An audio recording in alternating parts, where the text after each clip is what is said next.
My sense of humor has changed a lot throughout the years.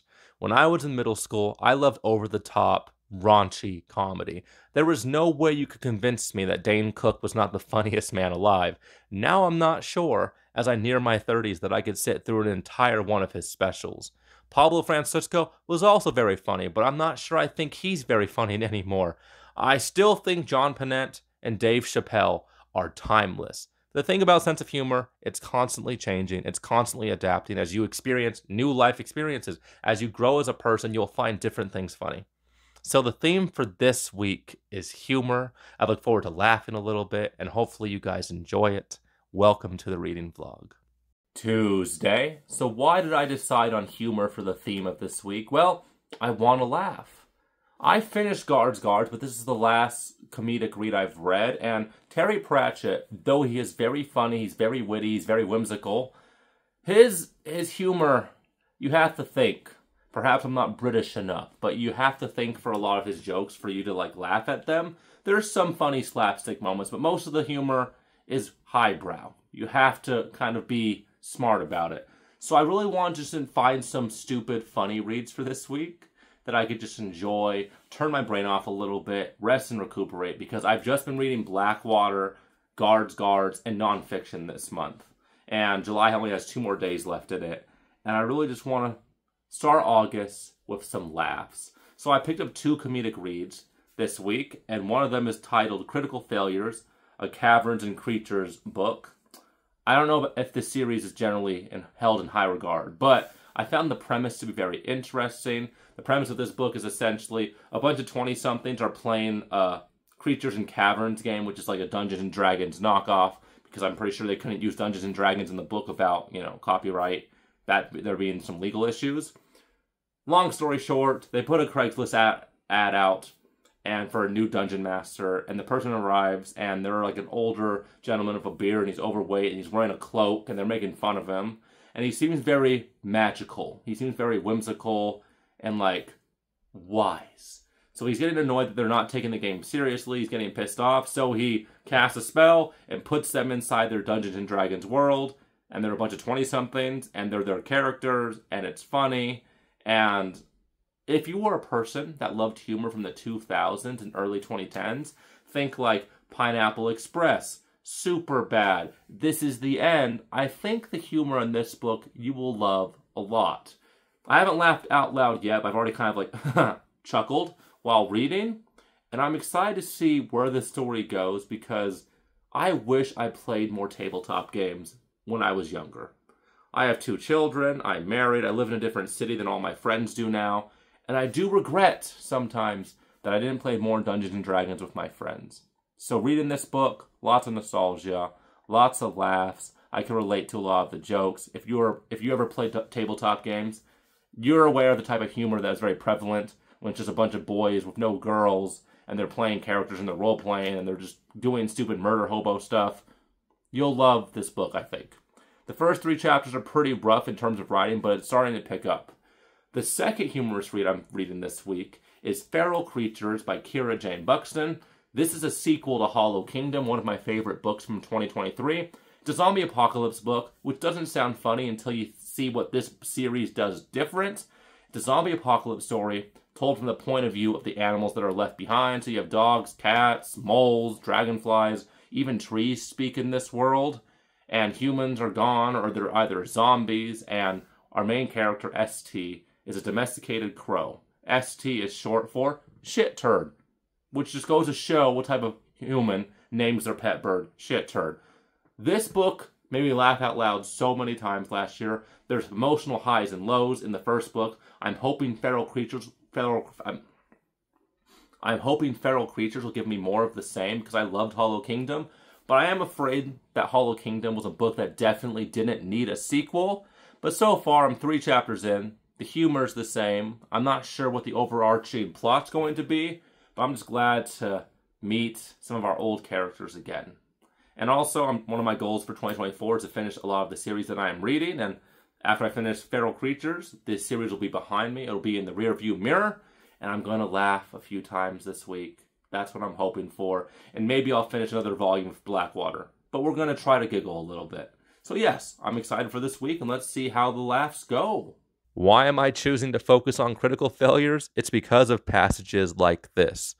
Julian didn't run like a man who had just lost most of his blood through a hole in his chest. He easily outran everyone, bolting deeper into the forest like a coked-up hooker fleeing a crime scene. That is the humor I am looking for. There's so many funny, colorful passages in this book.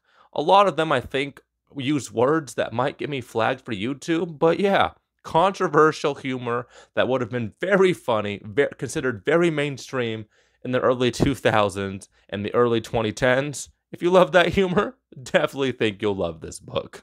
Mission accomplished. I've been laughing out loud all day today while reading Critical Failures. I am halfway done. I love it so much. I bought the audiobook, and you know, on Audible you could buy the first 4 books for 1 credit, so I gave it a go, and the narrator is damn near perfect. Ridiculous. One of the best parts about playing Dungeons & Dragons with your friends is that the DM has to voice all the non-playable characters. And if you're not a professional voice actor, there's a very finite amount of voices and accents you could do that don't sound really stupid.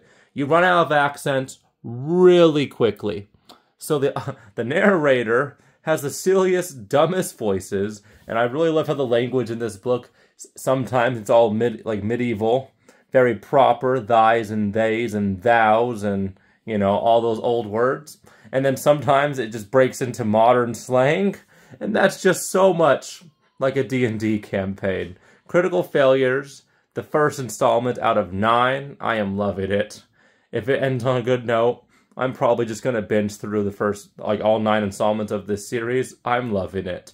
I also finished Blackwater Volume 5 today, so just 1 volume left, a little under 150 pages.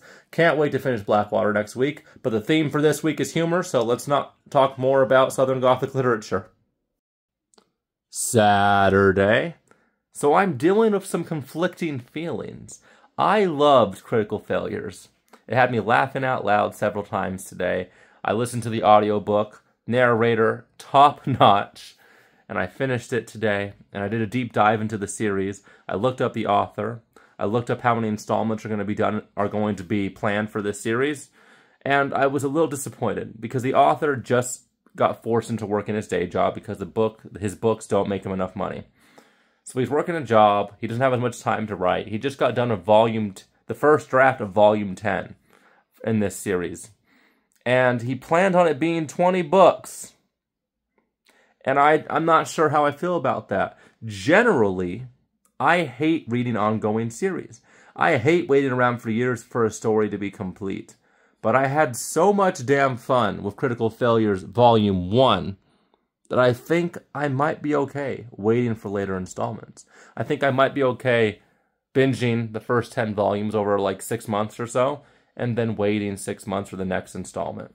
I loved this. It was really a breath of fresh air. It was refreshing. Very rarely do I read a book and after completion, after I get the initial dopamine hit, I feel energized. Usually when I finish a book, I ride that dopamine hit until I go to bed, and the next day I start a new book, and, you know, I'm not really energized. Reading's very much a habit. Reading's very much who I am, so it's very rare when a book leaves me amped. I feel like I just took pre-workout after finishing Critical Failures. I'm definitely going to be reading Volume 2 within the month of August. I think the plan for tomorrow is going to be to read 100 pages of Feral Creatures and read 100 pages of Dungeon Crawler Carl, and then I'll see which one of those comedic reads are going to carry over into next week. But yes, I read a book today, and even though the series will not be done for many years, I don't regret it. Sunday night, the final page count for this week, 505 pages. I finished 2 novels, the 5th installment of Blackwater and Critical Failures Book 1. That was a great decision. Focusing on Critical Failures for this week made me happy. I laughed a lot. I chuckled a lot. That was the point of this week. I read the first 50-odd pages of Dungeon Crawler Carl by Matt Dinniman, and I can't wait to finish that next week. That's going to be super exciting. It takes place in an intergalactic maze of some sort. It's like a game show. Earth has just been destroyed. Our protagonist, Carl, is put into this maze. He's got to get through 18 levels to win his life back. So that's pretty exciting. I'm only 50 pages in, so I'm not exactly sure where the story is going. But BookTube has been giving this book so much praise. I look forward to tackling this lit RPG progression fantasy. Feral Creatures, though it is very funny.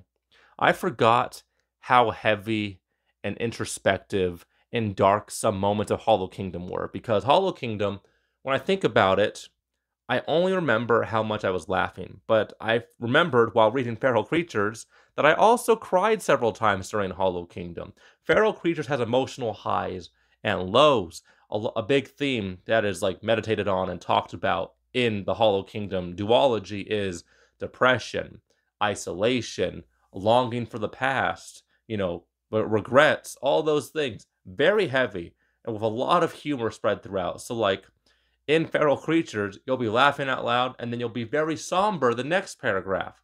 So I'll be finishing that book as well soon. I think the goal for August is going to be focusing on reads that I can laugh during. I feel like I've been reading a lot of serious reads in 2024, but I think my book count is suffering because of that. So I think for the rest of this month, I'm going to just try to recharge my batteries, laugh a little bit, enjoy reading, perhaps pick up some very useful nonfiction, maybe find some silly manga to read. If you have any recommendations for funny manga, leave them in the comments below. Thank you for watching this reading vlog where I read and I think things. This week was pretty damn good, but next week will be even better. Thank you guys for watching, and I'll see you guys next time.